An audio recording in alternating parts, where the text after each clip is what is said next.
শুভ সকাল তোমাদের সবাইকে। কেমন আছো তোমরা? আশা করি সবাই খুব ভালো আছো, সুস্থ আছো। আমিও ভালো আছি। নতুন একটি সুন্দর সকালে নতুন একটি ভিডিওর সাথে তোমাদের সবাইকে অনেক স্বাগত জানাচ্ছি। তো এখন সকালে 7:30টার মতো বাজে। আমি ঘুম থেকে উঠে এখন এক এক করে কাজ সেরে নিচ্ছি। তো ঘর দোর ঝাড়টা দিয়ে চলে এসেছি উঠোনটা ঝাড় দিতে।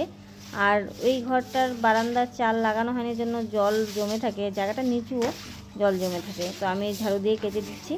আর ওইদিকে বিল্টু ঘুম থেকে উঠে হাত মুখ টুক ধুয়ে খেয়ে দিয়ে চলে গেলো। আমার বাসি কাজ সারাই হলো না, ও খেয়ে দিয়ে চলে গেলো টিউশনে। তো চলো সাথে থাকো, আশা করছি ভিডিওটা তোমাদের ভালো লাগবে। আর কেমন লাগলো অবশ্যই জানিও। তো তোমরা দেখতে থাকো, এক এক করে বাসি কাজগুলো সারি। বন্ধুরা, ভিডিওর প্রথমে একটা কথা বলে দিই, এটা হচ্ছে 4 তারিখের ভিডিও শ্যুট করা। তো 5 তারিখে পাবলিশ করার কথা, কিন্তু কিছু কারণবশত আমি এডিট করতে পারিনি, যার জন্য এটা হয়তো তোমরা 5 তারিখে দেখতে পারবে না, 6 তারিখে দেখবে। এডিট না করতে পারার কারণ হচ্ছে আমাদের এখানে কারেন্ট ছিল না, আর আমার মোবাইলের চার্জও ছিল না, যার জন্য এডিটটা আমি টাইমলি করতে পারিনি।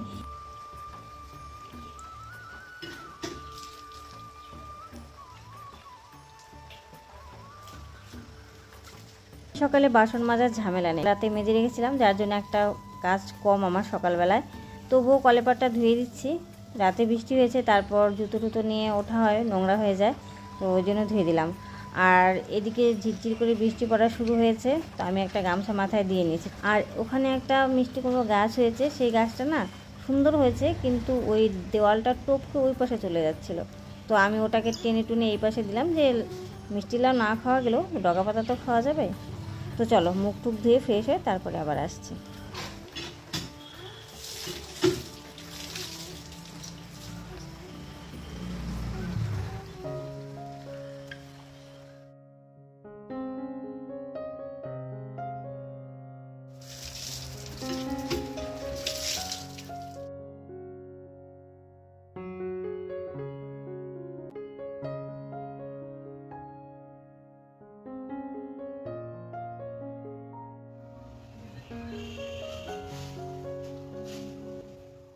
চা বসিয়ে দিয়েছি, আর ওইদিকে বরমশাইকে তো মুড়ি মেখে দিয়েছি, চানাচুর, পেঁয়াজ, কাঁচা লঙ্কা টঙ্কা দিয়ে।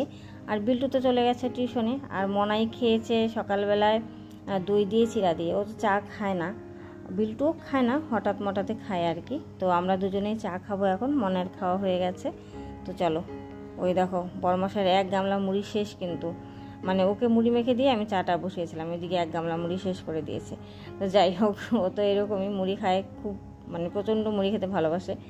তো চাটা খেয়ে চলে এসেছি এদিকে বিছানাপত্র গুছাতে। আমার ঘরেরটা গুছিয়ে তারপরে বিল্টুর ঘরের এই যে বিছানাটা গুছিয়ে নিচ্ছি।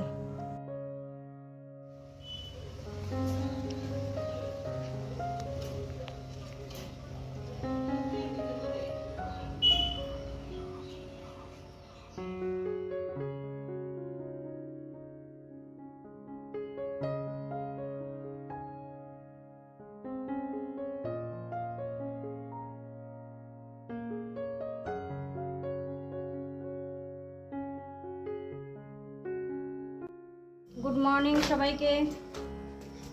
আজকে সব বাড়িতে ঘরে ঘরে খবরের চ্যানেল খুলে বসে আছে। আমাদের ঘরেও ছিল। বর্মশাই প্রথমে মোবাইল নিয়ে বসেছিল, তো নেটের সমস্যা, তারপরে হলো টিভি দেখলো, টিভিতে খবর শুনলো। তো আর কতক্ষণ থাকবে বাইরে বেরিয়েগুলো, আজকে তো কাজকর্ম নেই, বন্ধ। তোমরা তো জানোই আজকে হচ্ছে লোকসভা নির্বাচনের ফল প্রকাশের দিন। তো সবার মনে একটা চাপা উত্তেজনা কিন্তু আছে, কি হয় কি হয়, তাই না? এরকম একটা উত্তেজনা, জানার আগ্রহ, যে তাড়াতাড়ি তাড়াতাড়ি হোক, তাড়াতাড়ি হোক, তাড়াতাড়ি আমরা জেনে ফেলি আর কি। তো এখন এই 9:30টার মতো বাজে, সারাদিন পড়ে আছে, কী যে হয় ভগবানই জানে। যাই হোক না কেন, ভালোই যেন হয়, খারাপ কিছু না হয়, যেই আসুক সে যেন ভালো হয়। আর এদিকে তো আমার মোটামুটি সমস্ত কাজকর্ম শেষ, এখন রান্নাটা বাকি আছে, রান্না বসাবো। কী রান্না করি জানি না, দেখি কি করি। তো সাথে থেকো, পুরো ভিডিওটা দেখো, একদম স্কিপ করো না। আজকে অনেকটা সকাল থেকে ভিডিও শুরু করেছি। সকালের দিকে তো বৃষ্টি বৃষ্টি ছিল, ওয়েদারটাও কেমন ছিল। এখন আবার একটু হালকা হালকা রোদ উঠছে। বড়মশাই কি বলছে জানো, যে আমি চাই 3 দিন অনবরত মুষলধারে বৃষ্টি থাক, তাহলে মানে ওই মাঠ দাঙ্গা ওটা একটু কম হবে, কেউ ঘর থেকে বেরোতে পারবে না, মাঠ দাঙ্গা হবে না। তো এই আর কি, অনেকক্ষণ বক বক করলাম, এখন রান্না বসাই। খাওয়া দাওয়া তো করতেই হবে, দুনিয়া এধার সে উধার হয়ে গেল, খাওয়া দাওয়া তো আর বন্ধ থাকবে না। যাই হোক না কেন, সকালের খাওয়ার ব্যবস্থাটা আগে করি, তারপরে দুপুরেরটা দুপুরে দেখা যাবে।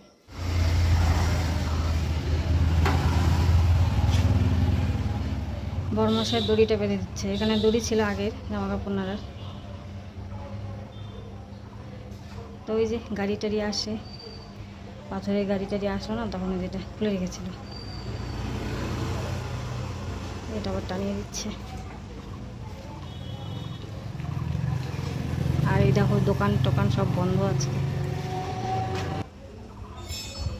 আর এদিকে এই দেখো না কত জামা কাপড়, সোয়েটার টোয়েটার এখানে নেড়ে দিয়েছি। এই যে এগুলো দেওয়ার জন্য ওখানে টানিয়ে দিতে বললাম, যেহেতু বেশিক্ষণ রোদ থাকবে না, একটু পরেই চলে যাবে। সকালে খাওয়া দাওয়া করলাম, করে এগুলো বোম ফোটাচ্ছে, ওগুলো সমস্ত সেরে টেরে টিভির সামনে এসে বসেছি। দেখো খবর দেখছি।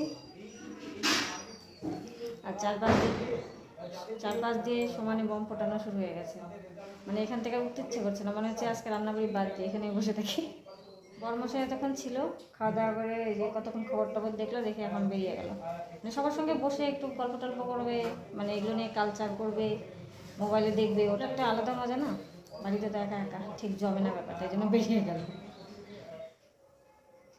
তো চলো, আর কতক্ষণ বসে থেকে, অনেকক্ষণ ছিলাম। টিভিটা বন্ধ, যদি বন্ধ করলাম, এটা থাকলে আর কাজ করতে ইচ্ছে করবে না। তো দেখো ভাত হয়ে গেছে, আর এই যে ডালও ফোড়ন দিয়ে দিলাম। আজকে ফোড়নটা একটু কড়া হয়ে গেছে, পেঁয়াজগুলো একটু পুড়ে পুড়ে গেছে। অনেকে আবার কড়া ফোড়নটাও বেশি পছন্দ করে। তো যাই হোক, ডাল ফোড়ন দিয়ে দিলাম। আর এখানে দেখো চাটনি করব, গাছের পাকা আম কেটে রেখেছি। আর এই যে এখানে হচ্ছে কচুর শাক করব, মানে কচুর ডাঁটা আর কি। তো এটাকে আগে ভাপ দিয়ে নেব, ভাপ দিয়ে জল ঝরিয়ে নেব, তারপরে রান্না করব। যে ডাল বলক উঠে গেছে, আর এইদিকে দেখো আমি কচুর ডাঁটাটাও কিন্তু ভাপে বসিয়ে দিয়েছি। তো এই প্যানটার মধ্যে ডাল সেদ্ধ করেছিলাম, এটার মধ্যে দিয়ে দিলাম। আর অন্য কড়াই এটা করলাম না। এটা হয়ে গেছে, বন্ধ করে দিই। তো দেখো এখানে হচ্ছে 2টো পটল ভাজা বসিয়েছি বড়মশাইয়ের জন্য, আর তো কেউ খায় না।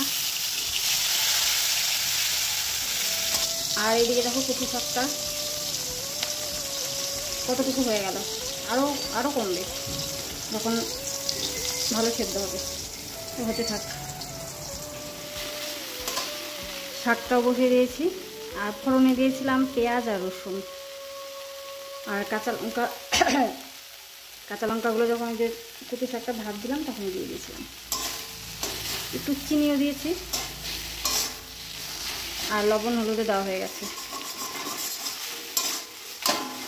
দেখো চাটনিটাও হয়ে গেল, সর্ষে ফোড়ন দিয়ে করলাম। আর এইদিকে তো রাস্তায় কি বলবো, আবির খেলা শুরু হয়ে গিয়েছে। মানে আমি বাইরে যাচ্ছি, দেখছি, আবার বাড়ি আসছি। শুধু ছেলে মানুষরা না, মেয়ে ছেলেরাও বেরিয়েছে, আবির খেলছে। সবাই দোকানের সামনে জড়ো হয়েছে। তো আমি কাইমাই শুনে বেরোলাম যে কী আবার হলো, গন্ডগোলি হলো নাকি। তো আমি বেরোলাম, এই পাড়ার সব বউরাই আর কি। তো আমাকে ডাকছে, আমি বললাম না বাবা, ক্ষান্ত দাও আমাকে, আমি ওই সময়ের মধ্যে নেই, আবির টাবির খেলার মধ্যে নেই। আর এই যে রান্না হয়ে গেল, এদিকে দেখো টকটাও হয়ে গেছে। আর কিছুই রান্না করবো না, বড়মশাই তো আসলো আবার বেরিয়ে গেল। ওই যে দেখো পাড়ার সব পুরুষ মহিলারা বেরিয়ে পড়েছে, আবির খেলছে। বড়মশাই ওই যে মিষ্টির দোকানে বসে আড্ডা মারছিল, আরও অনেকেই ছিল। তো বড়মশাইকেও আর আবির মাখাতে ছাড়েনি। যদি আমরা নির্দিষ্ট কোনো পার্টির পেছনে নেই, ভোট দিতে হয় তাই দিই, তবু এখন কেউ যদি এসে আবির দেয়, কিছু তো করার নেই, তাই না? ওটা নাও করা যায় না, ওটা খারাপ দেখায়। তবে হ্যাঁ, এটা ঠিক যে আমরা কোনো নির্দিষ্ট কোনো পার্টি করি না। আর এর মধ্যে তো আরেকটা বিচ্ছিরি কাণ্ড, মানে রক্তারক্তি কাণ্ড হয়ে যায়। তো বড়মশাই মাত্রই হাসপাতাল থেকে আসলো, একদম জামা কাপড়ে রক্ত মাখা। তো এখন ওগুলো যে সার্ফে ভিজিয়ে দিচ্ছে, ঘষে ঘষে পরিষ্কার করছে, কেচে দেবে, কেচে টেচে স্নান করবে।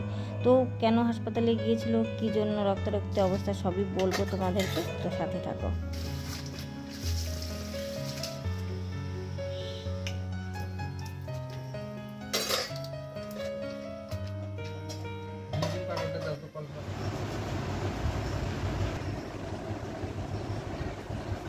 আজকে ফার্স্ট করলাম না,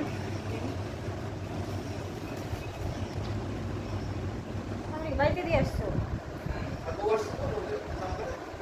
বউটা হাসপাতালে গেছিল। দিবে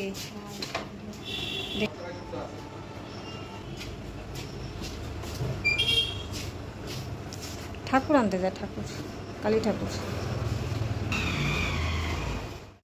তো বড়মশাই গেল হচ্ছে ওর এক কোন বন্ধুর বাড়িতে কালী পুজো হবে, তার ঠাকুর আনতে।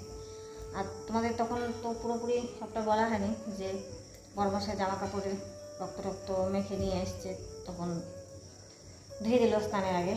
তো ঘটনা হয়েছে যে আজকেও একটা অ্যাক্সিডেন্ট হয়েছে আমাদের বাড়ির সামনে। একে তো আজকে হচ্ছে তোমার কী বলে ইলেকশনের রেজাল্ট বেরোলো, তার মধ্যে এরকম একটা ঘটনা। রান্নাবাড়ি করলাম, করে টোরে ভাবলাম যে বড়মশাইকে তো দেখে আসলাম, এটি মিষ্টির দোকানে বসে আছে, তো আমি ডাক দিই খাওয়া দাওয়াটা হয়ে যাক আর কি। গেটের সামনে কেবলই গেলাম, উনি একটা বাইক যে স্লিপ কাটলে যেমন শব্দ হয় না, ওরকম শব্দ হলো। আমি এক দৌড়ে মানে বাইরে গেলাম রাস্তার দিকে, দেখি যে লোকটা কেবলই মানে বাইক থেকে ছিটকে রাস্তার মধ্যে পড়লো, মুখ থুবড়ে, এরকম করে মুখ থুবড়ে পড়লো, ঠিক আছে, এরকম করে পড়েছে। তো আমি তো চিনতে পারিনি, আমি মানে ওটা দেখে আমার আত্মা টাত্তা শুকিয়ে গেল, আমার হাত পা না কাঁপা শুরু করে দিয়েছে যে আমি সর্বনাশ, এরকম বলে দুই হাত দিয়ে মাথাটা এভাবে ধরলাম। মানে কি বলবো, মানে এমন একটা পরিস্থিতি তখন। তো ওই যে বাড়ির সামনে হয়েছে, আমাদের বাড়ির একটা বাড়ি পরে আর কি, ওদের বাড়ির সামনে হয়েছে। তো ওই বাড়ি থেকে সবাই দৌড়ে আসলো, তারপরে একটা মাস্টারমশাই যাচ্ছিলো দিতে, তো ও বাইক থামালো, তারপর ধরাধরি করে যখন তুললো, তুলে রাস্তার সাইডে বসালো, তারপর ওই বাড়ি থেকে জল টল এনে মাথায় জল টল দিল, ঠিক আছে। তখন মানে যখন তুলে বসালো তখন দেখলাম যে কিছুক্ষণ আগে বড়মশাইয়ের সঙ্গে উনিও বসেছিল ওখানে। মোটামুটি আধ ঘন্টা আগে আমি ওনাকে ডেকেছি, বড়মশাই আরও কিছু লোকজন এই যে মিষ্টির দোকানে বসে গল্প করছিল। তো যাই হোক, আমি আর ওইদিকে যাইনি, তবে আমি এখান থেকে যেটুকু দেখলাম এগুলো একদম ছুলে টুলে গেছে, মানে রক্ত বেরোচ্ছে আর কি। আমি ওইদিকে যাইনি, লোকের লোক কাটানো হয়ে গেল। বড়মশাই আবার কোথার থেকে আসলো জানি না, এসে ওনাকে তারপরে হাসপাতালে নিয়ে গেলো। বড়মশাই গেলে আরেকটা ছেলে গেল আর কি। তো বড়মশাইয়ের বাইকের মধ্যেই গিয়েছে, তো তো লোকটাকে মাঝখানে বসিয়েছে, পেছনে আরেকটা ছেলে ধরেছে। তো বড়মশাইয়ের পেছনে গেঞ্জিটার মধ্যে এইভাবে মাথা রেখেছে, এই যে এটা পিঠ, তো এইভাবে মাথা রেখে এরকম করে গেছে। তো আমি দেখলাম আর কি, কপাল ফেটে গেছে, এইভাবে পড়েছে না, কপাল ফেটে গেছে, আর এতটাই ফেটেছে 6টা সেলাই পড়েছে। তাহলে ভাবো, একদম ছোটো মোটো না কিন্তু। যাই হোক, ওই যে মাথায় ভরে রেখে যে ওই রক্তগুলো গেঞ্জিতে ভরেছে, ওগুলো ধুয়ে দিল। তো নিয়ে গেলো ওরা হাসপাতালে, নিয়ে যাওয়ার পর ওটা এমার্জেন্সি কেস, তখনই হচ্ছে সেলাই টেলাই করে দিল, ওষুধপত্র দিয়ে দিল। তারপর বাড়িতে খবর দেওয়া হয়েছে, ওনার ওয়াইফ গেল, গিয়ে তারপরে বাড়ি নিয়ে এসেছে, ছেড়ে দিয়েছে আর কি, ভর্তি রাখেনি। কী অবস্থা ভগবান! এদিকে কিন্তু রাস্তাঘাট আজকে শুনশান, তো লোকজনও নেই, তার মধ্যে এরকম একটা ঘটনা। আর বড়মশাই আসলো হাসপাতাল থেকে, এসে স্নান ধান করলো, খাওয়া দাওয়া করে ওই বেরিয়ে গেল তাড়াহুড়ো করে। আর রেজাল্ট এতক্ষণে বেরিয়ে গেছে, চারপাশে তো বোম টোম ফোটার চলছে, রং খেলা চলছে, মানে সবাই আনন্দ উদযাপন করছে আর কি। এখন পর্যন্ত কোনো অশান্তি হয়নি এদিকে, আশা করি হয়তো হবেও না। তো দিন তো আছে, দিন তো আর যায়নি না, কালো হতে পারে, পরশু দিনে হতে পারে, না হওয়াটাই ভালো। দেখা যাক কী হয়, কী পরিস্থিতি হয়। তো চলো, এখানেই তোমাদের থেকে আজকে বিদায় নিচ্ছি, দেখা হচ্ছে আগামীকাল নতুন একটি ভিডিওর সঙ্গে। সবাই ভালো থেকো, সুস্থ থেকো।